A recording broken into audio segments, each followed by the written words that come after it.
Can you have a nuclear energy system in Australia, work towards that and still maintain the Paris Agreement? Well, Peter Dutton says you can. This is after some contention over the weekend. Joining me now is the Nationals leader, David Littleproud. David, thanks so much for your time. First of all, the suggestion was that if you're going to pursue nuclear, you would need to ramp up other fossil fuels in the meantime, therefore wouldn't meet those more interim targets. Is that right?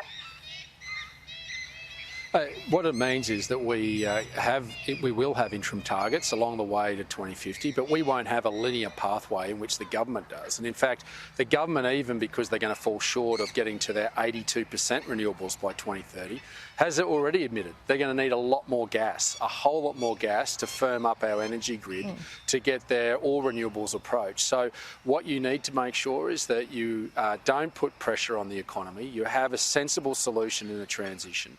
And that's why we're not walking away from our international commitments. We're staying firm to that. But what we're saying is our trajectory will not be a linear pathway, but it will one that will set Australia up without damaging the economy. And that's this common sense solution that we'll be putting forward. We'll be upright and honest with the Australian people. We're not going to have a sleight of hand. What you see is what you get out of Peter Dutton and I. They want strength of leadership, and we will be honest about our energy mix and that pathway, whether it be 2030, 35, 40, 45 and then 50.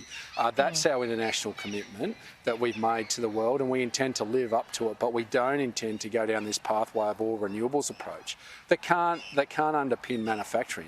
The only way to keep manufacturing going in this country at the moment is for the government to keep subsidising it, and ultimately Australian taxpayers' money runs out in subsidies. So you've got to have the fundamentals right, and that's what we're working towards.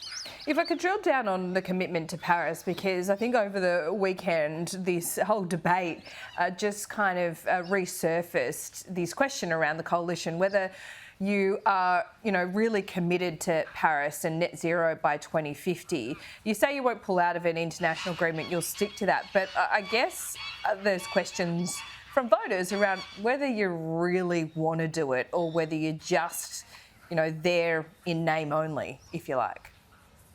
Well, we wouldn't commit to nuclear energy if we didn't believe in making those international commitments. We're saying that our coal-fired power stations will transition. And sadly, it was Chris Bowen and a couple of newspapers that took up the headline without actually drilling into the facts. And that's disappointing that a journalist in the gallery would actually have a headline to say that we've blown up Paris Agreement. We didn't. There was never the comment that Peter Dutton made. It was disingenuous for that media outlet to make that as a headline in their paper on the weekend. The reality is we are living up to international commitment. We're making a commitment to achieve that through different means, by firming up our energy grid with reliable baseload power that'll keep manufacturing going. Because batteries and wind turbines won't keep smelters going, won't keep manufacturing going in this country. And you've got to be honest with the Australian people.